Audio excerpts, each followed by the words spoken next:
વડોદરા શહેરમાં તાંદલજા વિસ્તારમાં ખાડામાં ફસાઈ કાર. વડોદરા તાંદલજા વિસ્તારમાં ખાડામાં ફસાઈ કાર. પ્રથમ વરસાદમાં જ યોગ્ય ચરી પૂરણના અભાવે પડ્યા રોડ પર ખાડાઓ. તાંદલજા મરિયમ કોમ્પ્લેક્સની આસપાસ રોડ પર ખાડાઓનું આધિપત્ય. ભારે જહેમત બાદ સ્થાનિકોએ ખાડામાંથી કાર કાઢી બહાર. રોડ પર ખાડાઓ પડતા જન આક્રોશ ભભૂક્યો.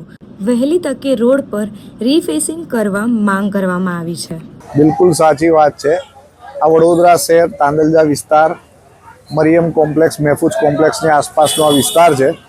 તમે જોઈ શકો છો કે રોડની ઉપર પ્રી મોન્સૂન કામગીરીના ધજાગરા ઉડ્યા અને સાથે સાથે પહેલા વડોદરાને વડોદરા વડોની નગરી કહેવાતું હતું. હવે વડોદરા ખાડોદરા થઈ ગયું ને ખડ્ડાઓની નગરી બની ગયું છે.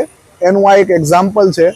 જ્યાં ને ત્યાં ખાડાઓ ખોદવામાં આવે ને ખોદ્યા બાદ એ પૂરતી વખતે જે કાળજી રાખવી જોઈએ ખાડાઓ પૂરવામાં એવી કોઈ કાળજી રાખવામાં નથી આવતી અને એના કારણે આજે ચાલતી ગાડી રોડ ઉપર સીધી બુવામાં ફસાઈ ગઈ. એ તો ઠીક છે કે ભાઈ ગાડી સ્પીડમાં નથી, બાકી કોઈ મોટી હોનારત થાય તો એના માટે જવાબદાર કોણ?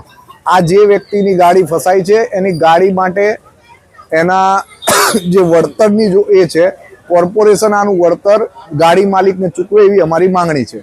અચ્છા, અને અહીંયા આ વિસ્તારમાં પ્રી મોન્સૂનની કામગીરી કરવામાં આવી છે કે નહીં પાલિકા દ્વારા? પ્રી મોન્સૂનની કામગીરી ચોપડા પર તો દરેક જગ્યાએ થાય છે, પણ સ્થળ સ્થિતિમાં તમને કોઈ જગ્યાએ કચરો ઉઠાવતા કે જે વરસાદી કાંસ છે એ સાફ કરતા કોઈ જગ્યાએ દેખાયું હોય તો અમને બતાવો. અમને તો નથી દેખાયું.